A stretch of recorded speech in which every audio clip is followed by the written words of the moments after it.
I doubt they'd ever tried against you, but what would you think about the shift? Oh, I'd hit 500. I'd hit. That's what I thought. Yeah, we'd go into New York, and Wayne Tollison, a shortstop for the Yankees, we'd go into New York, and I'd walk up to the plate, and he'd be over in the hole at shortstop. Well, I hit the ball up the middle, and then next at bat, he'd go up the middle, and I hit the ball in the hole at shortstop. And I saw him at a golf tournament a few years later, and he says, one question I've always wanted to ask you: do you watch me? And I said, absolutely. Why do you think I got so many hits against New York?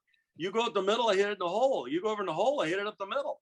And it blows my mind that you put all these guys on one side of the field, and if they let the ball travel a little bit, they can hit the ball the other way. I don't know if they're too stubborn or basically what their gimmick is, but those are scenarios that I mean, it's pretty simple. If you got a hole over on the other side of the field that you could drive the Queen Mary through, oh my goodness, really? It's just right. it's really probably the hardest thing to do is play straight up, because all the holes are covered. Then you can't make a mistake and hit through the other side of the infield. And we were in Minnesota one time. This is probably one of my best shift stories, is that Ray Miller, the manager for the Twins, said, came up to the batting cage before the game and said, Wade, we finally figured you out. And I went, oh, okay. All right. I'm looking forward to this. And in actuality, Kenny Kaiser was the home plate umpire that day.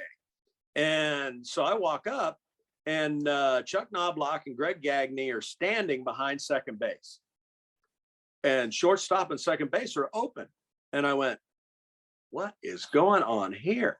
So I took a pitch. Well, when I took a pitch, one of them would run to their position.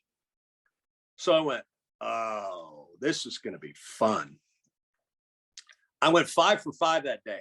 Whoever didn't move, I just hit the ball in the hole where whoever didn't move. So I went 5 for 5, and I'm standing on first base. Ray Miller walks out in front of the dugout and tips his cap to me. And I went, boy, that was probably the easiest 5 for 5 that I could ever accomplish, because whoever didn't move, the hole was open. So I see the shortstop take off. I pull the ball. I see the second baseman take off. I just hit the ball the other way. So it was 5 for 5 that day.